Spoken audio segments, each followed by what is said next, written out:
G'day everyone, welcome back in my shed. I'm BC. I did quite a good video, I thought, over the weekend on sharpening slitting saws and what I had to do to get the setup running right. And for some reason when I reversed the screen on the camcorder, I reversed the instructions and the on is off.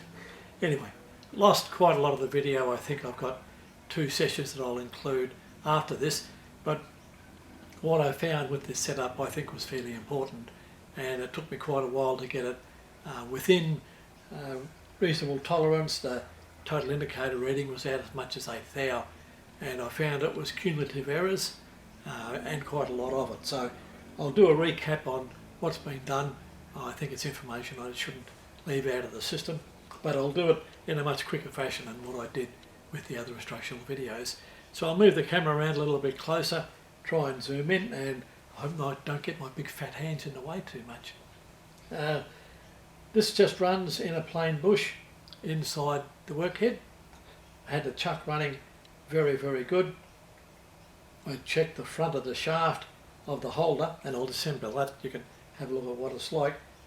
And it was intermittently running out, and what I didn't know was at some stage during the move the end of the shaft had been dropped or whacked up against something else, and there was a very small burr on the back of it, and if you pushed it all the way through the collet, that burr didn't matter. But if you set it up again a couple of mil further forward with it within the collet body, it gave a terrific terrible run out. Also, there was some dirt within the slits of the collet. I had to broom that out with a very fine brush, and surprisingly there was a whole lot of gunge on the slitting saws, on the grip area where the nut tightens up, and also on the faces of the clamping flanges. So a lot of it was hygiene. I've just let the whole lot run down because I just had too much to do. I've changed the setup substantially to the way I used to do saws with the overhead indexing finger.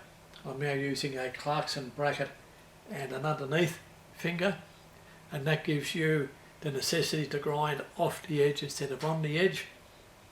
I've had a lot of arguments for and against that. A lot of guys call it safer because it pushes the tool down onto the indexing finger rather than lift it off, so you don't have as many accidents. The few tomes I've read on the subject say don't do it that way because you get a fritted edge, like a sawtooth finish, and that breaks off very easily, and that's the one I believe. But using the genuine Clarkson indexer, you have to go underneath. The indexer from overhead is only got up to about 3 inch diameter, so we're a little bit limited there. I've got to say it was very comfortable using it this way, and indexing was very easy. I still couldn't index off the tooth being ground. That the index finger just wouldn't fit in underneath the bloody saw blade. It wasn't comfortable to use it there, so I didn't. It's one aspect I suppose I'll get used to, and I'm pretty soon I'll be doing some fluke riding, so I'll have to get used to running it over the finger. So I'll go out, zoom you in a little closer and run you through what I did to get it running better. Dead centres. So I pulled that apart, and the very first thing I found was a small burr on the back. It was a sign of impact damage, so I gave that a little bit of a stone out using my little triangular Alox stone, and I find them to be very handy, and that improved it quite a lot. And also I could then position it in and out of the collet a little bit, but it wasn't as good as I would like. There was still I think it was 4/400ths of a millimetre, and there was a little bit of corrosion stain that's always been on the shaft of this tool. So I got some Maroon Scotch-Brite, which is medium fine, gave that a touch up. That gave me a little bit of extra concentricity.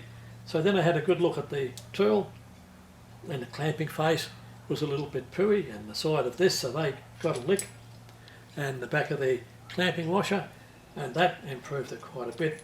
So I thought, well, I'll see just how good I can get this to run. So back to basics, put the dial test indicator lever inside the chuck, and that was running 1/2 concentric to the outside. Like, it's fairly good for a $89 bloody chuck with a spanner. So a bit more investigating, and inside these slits I found a couple of big pieces of abrasive grain, just workshop poo as you would expect, so that got brushed out with a fine brush, and inside the back of the collet nut. So everything cleaned up reasonably well. I did try a collet nut off a different chuck and that made absolutely no difference. Oh, before I put that on, in the back here you should be able to see the Clarkson indexing arm. It's just a slotted bracket that bolts on inside the table to the T-slot. It's got a double cranked head on the front and the indexing finger just drops in there, and there's no real adjustment. There's only a grub screw off the side to lock it, and you manually set the height. That's a little bit on the crude side for me, but it does however work. I can't bitch too much. It's done quite a bit of work for me actually. So I'll throw the collet nut back in and we'll just set this up loosely. Simulated demonstration just like on TV.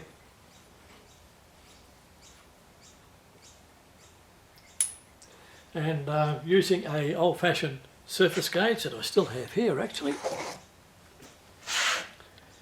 one of these fellows, I set that to the centre height of the work head, and then I adjusted the wheel height or wheel centre to be 5mm or 3/16 above it, and according to the Clarkson chart for a 6-inch side and face cutter and a 4-inch wheel, that's the correct offset to get the right clearance in behind. And I blued all of the teeth with a felt pen, and they come up with reasonable clearance, similar to all but 2 of the 5 slitting saws. They were a little bit different in clearance angle, but the slitting saws, I didn't do these saws last time. I'm very happy about that because they were not concentrically ground and actually had a couple of high teeth, and I think that was a few chips remaining inside the saw, and indexing off the chips gives you a very, very poor result. So the bore of the slitting saw is a real good fit over the arbor, and if you hold the arbor in your hand it won't go on. Right, that's it, in place.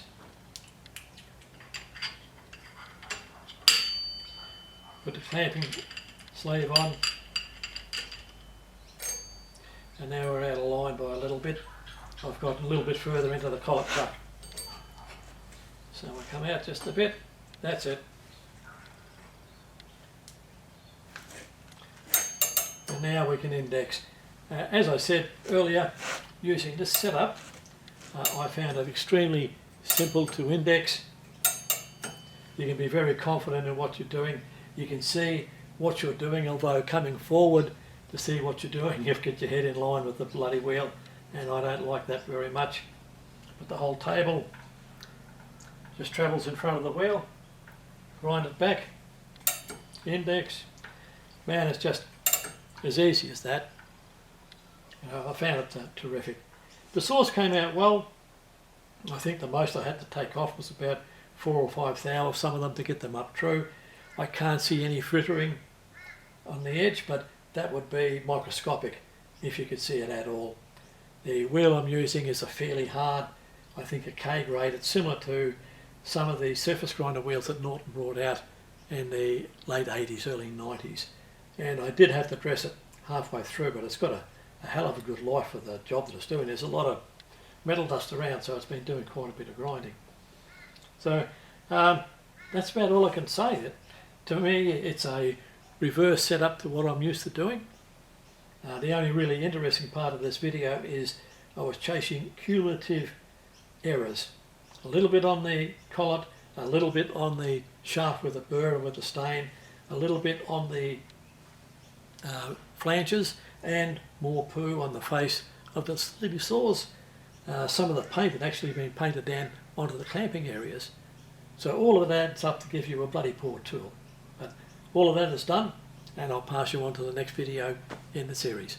I've had to jump back to the old JVC cam, and just like an old setup, I find it fairly reliable to use. Okay guys, please like and subscribe.